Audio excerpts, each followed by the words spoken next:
More relief coming for Hamilton County schools. Today, the County Commission voted to allocate $7 million in CARES Act funding for COVID-19 supplies. Schools can apply for that money to pay for costs. Reporter Marielle Carbone has more information on the funding and why districts say every little bit helps.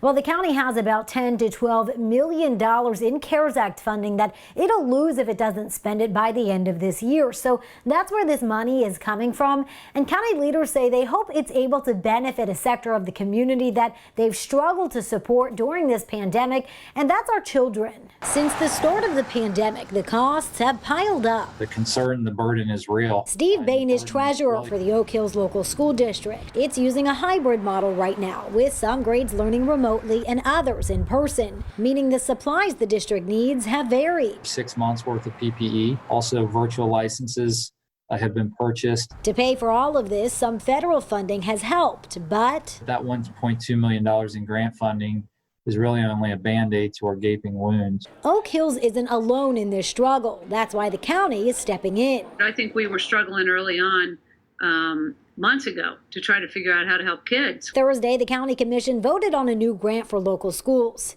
Districts can apply for funding up to $50 per student to help cover COVID-19 related costs. That includes PPE, cleaning supplies or costs, broadband capacity, and devices for remote learning. We're just trying to help in that space in a way that we, didn't have the ability to do earlier than now. In total, the county has $7 million in CARES Act funding set aside for this. That money can't be used to replace federal or state funding. Fair to say you guys will be applying then for some of that money? Absolutely. Absolutely. Bain says he's thankful for the opportunity. This is more than a little bit from a dollars and cents perspective. And does believe it'll make a difference. While it is not going to erase the deficit, at this point, any little bit helps. And this isn't the only way Hamilton County has helped support school districts during the pandemic. It's also helped pay for Wi-Fi hotspots for students that are learning remotely. I'm Marielle Carbone, WCPO 9 News.